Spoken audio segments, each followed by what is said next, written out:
नमस्कार दोस्तों, मैं हूं आपका अपना जाना माना जाना पहचाना डॉक्टर अशोक कुमार,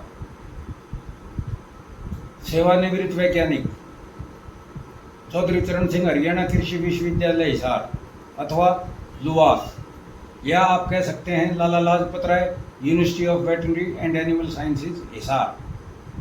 संस्थापक एवं संचालक, भारतवर्ष की नंबर 1 मशरूम स्पॉन प्रयोगशाला, Snowview mushroom lab and training centre, 1064 Gandhi Ashram, Narela, Delhi 110040। मेरा फ़ोन नंबर है 98 120 19 128। जी हाँ, 98 120 19128। तो दोस्तों, जैसे आप कई दिनों से देखने लग रहे हैं, कई वीडियो आपने देख लिए, अब हम बीमारियों के विषय में विशेष चर्चा कर रहे हैं।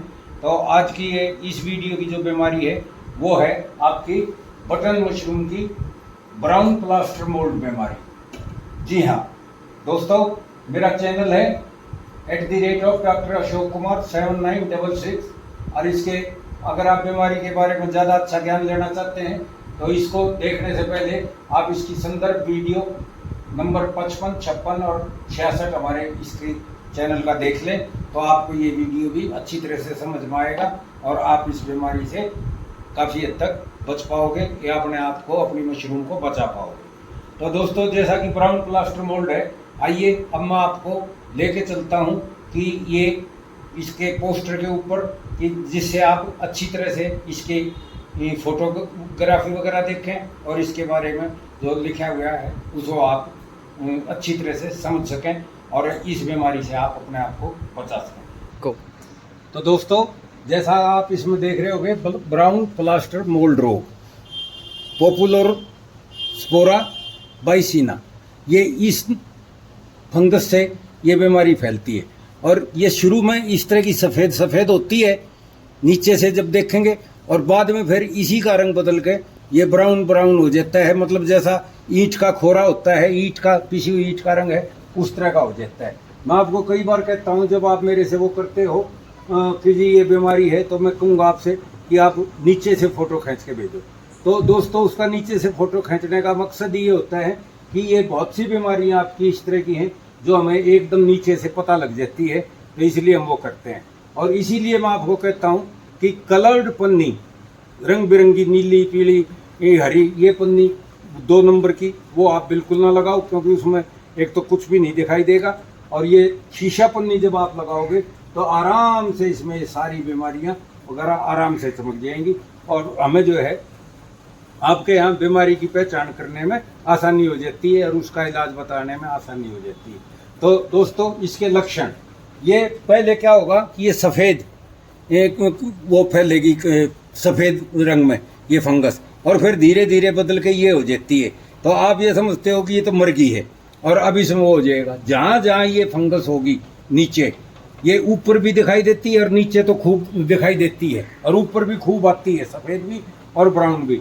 जैसे ही आप इसको करते हो तो ये बाद में ईंट जैसे खोरे का ब्राउन रंग की हो जाती है। लेकिन जहाँ जहाँ ये फंगस होगी, ये मान के चलो कि वहाँ पे आपकी कोई भी मशरूम का दाना नहीं निकलेगा, चाहे खूब अच्छी तरह से नोट कर लेना। और इसका जो है ये नुकसान जो है, ये ब्राउन प्लास्टर मोल्ड, ये जो है 80% तक का आपको नुकसान कर देगी, और कई बार तो ये 100% का 100% ले जाती है।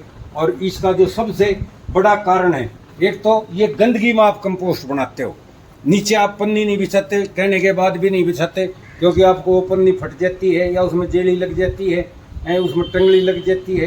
तो इस वजह से आप होना तो चाहिए पक्का फर्श, लेकिन पक्का फर्श तो आपके लिए संभव नहीं है।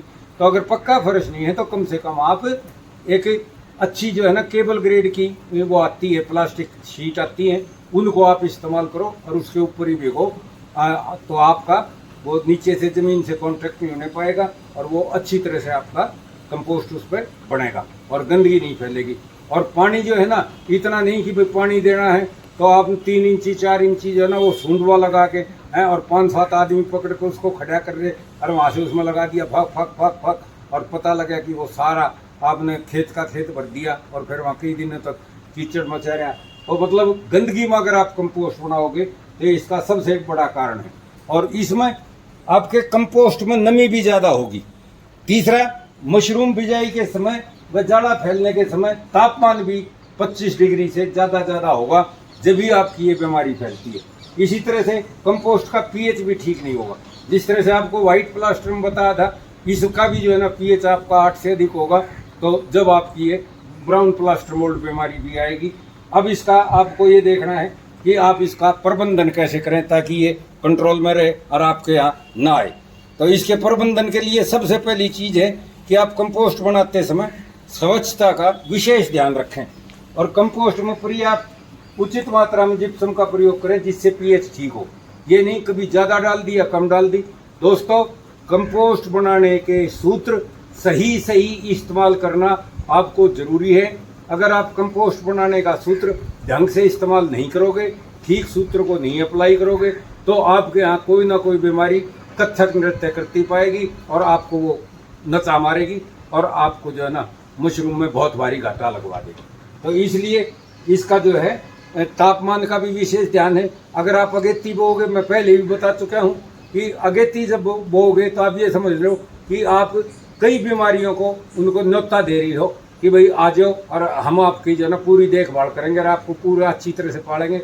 आपको खाने के लिए, रहने के लिए और पनपने के लिए पूरी सुविधाएं आपको देंगे। तो इसमें जो है आप तापमान का भी ध्यान रखें। 25 से ऊपर आपके शेड का तापमान किसी भी कीमत पर ना जाने पाए। और अगर आप अगेती लगाते हो तो उसमें आप अपने शेड के पास ही रहो और जैसे ही आपको तापमान ऊपर होता लगे, आप उसके दोनों तरफ के पूर्व पश्चिम के दरवाजे और साइड की जो है ना खिड़कियाँ अवश्य खोल लें और तापमान को सही लगाएं। और एक मैंने आपको वो वीडियो भी बता रखे है, उसमें किस तरह से आप गर्मी टेम्परेचर को कम लाओगे, उसे भी देखना। 66 नंबर वीडियो है वो, शायद उसको अवश्य देखना ताकि आप इससे बचाव कर सको। तो अब इसका ये सारा वो हो गया कि भाई इसमें पीएच ठीक हो, नमी आपकी ठीक हो और संक्रमित जो चकत्ते हैं ये, क्योंकि नीचे तो आप कुछ कर ही नहीं सकते, ऊपर है, तो वहाँ पे आप वो बारबर वाला जो फुहारा है हाथ का, उसमें आप दवाई घोल के और थोड़ा सा उसमें फार्मोलिन भी मिला के आप इसको जो है ना बेनोमिल भी लगा सकते हो। आप इसमें जो है बावस्टीन भी लगा सकते हो, कोई सी भी उसके ऊपर आप आराम से मारो। और फिर अगर उसमें नमी अगर ज़्यादा नहीं है तो आप एक उड़ता सा स्प्रे जो है इसका बावस्टीन का या इसका बेनोमिल का आप मार सकते हो और 4-5 दिन के बाद फिर आप दोबारा उसका स्प्रे कर सकते हो। तो ये बीमारी वहीं की वहीं कंट्रोल हो जाएगी। लेकिन कंट्रोल के लिए आपको पहले अपने शेड का तापमान कंट्रोल करना पड़ेगा। अगर आप तापमान कंट्रोल नहीं करोगे, उसमें देखो जैसे कई बार हम जाते हैं, जैसे ही घुस गए तो पता लगा एकदम से पसीना आ जाता है, आदमी को खड़े होना मुश्किल हो जाता है। तो दूर से ये पता लग जाता है कि हाँ इसने अपनी जो है ना पूरी ऐसी तैसी करा दी है और अब ये बाहर हो गया। क्योंकि एक बार जब ये फैलती है ना तो बहुत बुरी तरह से बीमारियाँ फैलती हैं, चाहे कोई सी भी फंगस हो, वो ज़्यादा बहुत तेज़ी से फैलेगी। तो बचाओ इसके लिए सबसे पहला भैया इलाज से बचाव बेहतर है, आप उसको करो। और इसके लिए आप जो बीमारियों के लिए अगर आप मुक्त चाहते हो, मैं आपको बहुत सी बार कहता हूँ, इंडिविजुअली भी कहता हूँ, संदेशों में भी जो है ना हर ग्रुप में डालता हूँ। तो इसके लिए आप जो है ना ट्रेनिंग लें। जब तक आप ट्रेनिंग नहीं लेंगे, आप खाली इन वीडियो से या वैसे फ़ोन से आप 5-10 मिनट के फ़ोन से आप इनको ज़्यादा अच्छी तरह से नहीं समझ पाएंगे और नहीं कर पाएंगे। तो उसमें आपको ये रखना है, ध्यान रखना है। और प्रशिक्षण में जो आपको जिस तरह से बताएं उस तरह से खूब समझो और उसी तरह से आप करो। और कंपोस्ट जो है ना, अब आप ये मान कर चलो ये इतनी बीमारियां फैलने लग रही हैं, तो अब आपको जो है ना ये दीर्घ अवधि से बना हुआ कंपोस्ट आपको छोड़ना पड़ेगा। आपको लघु विधि से, जिसे हम टनल बंकर भी कहते हैं, उससे कंपोस्ट बनवाना पड़ेगा ताकि आपको अच्छा कंपोस्ट मिले। अगर आप उसको नहीं बना सकते और उससे वो कंपोस्ट नहीं ले सकते तो आप अपना, मैंने अभी 106 से लेके 115 तक आपका वो डाला है, वीडियो डाला है, जिसमें हमने आपको पाइप विधि या आप कह सकते हो JDPT मेथड बताया है। आगे आने वाले समय में छोटे किसानों के लिए वो मेथड बहुत ज़रूरी है। आप उस पाइप विधि को अपनाओ और उससे आप अपना कंपोस्ट बनाओ, ताकि आप अच्छी तरह से कंपोस्ट बनाओ।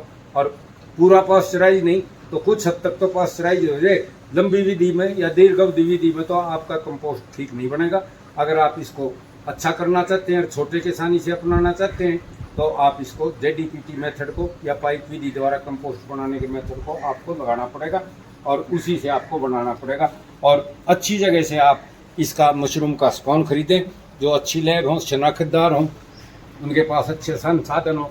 तो आप ये देखोगे कि मैंने आपको पीछे भी वीडियो में यही लाकर आपको बताया कि भाई ये वाइट प्लास्टर मोल्ड बीमारी, इसके बारे में समझाया, इसके बारे में समझाया, वहाँ ऑफिस में भी समझाया। ये मेरे यहाँ इसमें जितना भी क्षेत्र है इसमें जगह जगह ऑफिस से लेके और ये इसमें सारे में हमारे जो है ना ये लगे हुए हैं, पोस्टर्स लगे हुए हैं, गेट में भी लगे हुए हैं, यहाँ इसके बरामदे के इसके शीतगृह के आसपास भी पोस्टर लगे हुए हैं। ये सिर्फ इसीलिए लगा रखे हैं ताकि जो भी किसान आए वो इन्हें पढ़े, इन्हें समझे और अपना काम ठीक ढंग से करे। दूसरा क्या है, जब कोई बीमारी आती है तो किसान जो है ना एकदम से हमारे ऊपर ये सवारी करने की, आपने तो जी बीज खराब दे दिया, क्यों, उसके तो जो है ना हम ही गधैया हैं, हमारी कान मोचता है।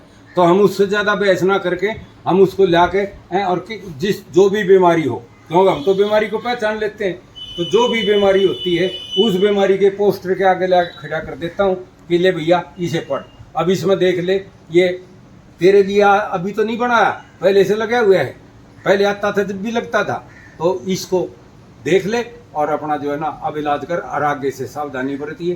क्योंकि दोस्तों मैं पहले भी कह चुका हूँ, अब इसमें मैं फिर कहता हूँ, बीमारी का इलाज जो है ना करना बहुत मुश्किल हो जाता है, लेकिन बचाव करना बहुत सस्ता है और बहुत आसान है और आसानी से आप उसका जो है ना बचाव आप कर सकते हो। तो इलाज से बचाव बेहतर है, इसी चीज़ को लेके चलो और अपना काम अच्छी तरह से करो, ताकि अगर आपकी मशरूम बीमारियों से बची रहेगी तो मान के चलो कि आपके यहाँ बहुत अच्छा प्रोडक्शन होगा। नहीं तो कोई भी बीमारी ऐसी नहीं है जो उत्पादन को ना घटाती हो, 5, 7, 10% से लेके 80% तक, और एक आधे में तो बिल्कुल जड़ मूल से ही साफ कर देती है। तो उससे आपको बहुत ज़्यादा नुकसान होता है। तो इन वीडियोज़ को अच्छी तरह से देखें, आगे सब्सक्राइब भी करें, आपको पसंद आया हो तो लाइक करें और दूसरों को भी दिखाएं और दूसरों को भी समझाएं, आपस में डिस्कस करें। हमारे यहाँ इनको जो है ना पोस्टरों को आप जाके देख सकते हो, हर जगह हमने एग्जीबिशन लगा रखी है। हमारा जो खागा सेंटर है या जो बरेली सेंटर है उसका फ़ायदा उठाओ, वहाँ जाके देखो, थोड़ी देर बैठा करो, बजाय इसके कि बाज़ार में इधर उधर घूमो या उसमें अपना टाइम वेस्ट करो, क्योंकि ये आपका जीवन यापन का साधन है, बहुत बढ़िया साधन है मशरूम उत्पादन करना। तो आप इसे कीजिए और अच्छा फ़ायदा उठाइए, सीखिए। हम आपको सिखाने के लिए तैयार हैं, लेकिन आपको भी सीखने के लिए तैयार होना पड़ेगा। तो इसी उसके साथ कि आप सीखने के लिए तैयार हैं और अपनाने के लिए तैयार हैं। दोस्तों इस वीडियो को मैं यहीं पे विराम देता हूँ। धन्यवाद, टाटा, बाय बाय।